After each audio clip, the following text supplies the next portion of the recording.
பேசத் தெரியாமல் குரைக்கும் 8 வயது சிறுவன். 8 வயது சிறுவன் நாய்களுடன் மட்டுமே வளர்ந்ததால் பேசத் தெரியாமல் குரைக்க மட்டுமே செய்கின்றார். தாய்லாந்தின் உத்தராட்டி மாகாணத்தில் 46 வயதான பெண்ணொருவர் தனது தேவைக்காக அருகே உள்ள கோவில்களில் ஜாசகம் பெற்று வந்துள்ளார். கஞ்சா பழக்கமுடைய அவர் தனது சிறிய மர வீட்டில் தனது 23 வயதுடைய மூத்த மகன் மற்றும் 8 வயதுடைய இளைய மகன் மற்றும் 6 நாய்களுடன் வசித்து வந்துள்ளார். தனது இளைய மகனை அவர் மழலையர் பள்ளியில் சேர்க்கவில்லை. 1ஆம் வகுப்பு சேர்க்கும் வயதில் வகுப்புகளில் சேர்ப்பதற்காக அவனது தாயார் அரசாங்க கல்வி உதவி நிதியாக சுமார் 400 பாட் இந்திய மதிப்பில் 1000 ரூபாய் பெற்றுள்ளார். ஆனால் 2 ஆண்டுகளாக தனது மகனை அவர் பள்ளிக்கு அனுப்பவில்லை. உள்ளூர் பள்ளி முதல்வர் ஒருவர் அரசியல்வாதி ஒருவரிடம் இது தொடர்பாக கவலை தெரிவித்துள்ளார். இதனையடுத்து காவல்துறையினர் அவர்கள் வீட்டை சோதனையிட்டுள்ளனர். அப்போது சிறுவனின் தாயும் 23 வயதுடைய மகனும் கஞ்சா பயன்படுத்தி இருந்தது தெரிய வந்துள்ளது. இந்த குடும்பத்தின் நடத்தை காரணமாக அந்த 8 வயது சிறுவனுடன் அக்கம் பக்கத்தினர்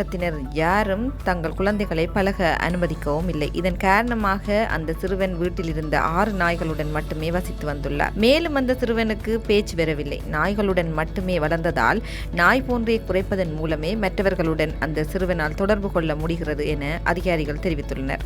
இதனையடுத்து போதைப்பொருள் பயன்படுத்திய குற்றச்சாட்டு காரணமாக சிறுவனின் தாய் மற்றும் சகோதரர் சிகிச்சைக்காக அழைத்துச் செல்லப்பட்டுள்ளனர். 8 வயது சிறுவன் இப்போது உள்ளூர் குழந்தைகள் காப்பகத்தில் பராமரிக்கப்பட்டு வருகின்றார்.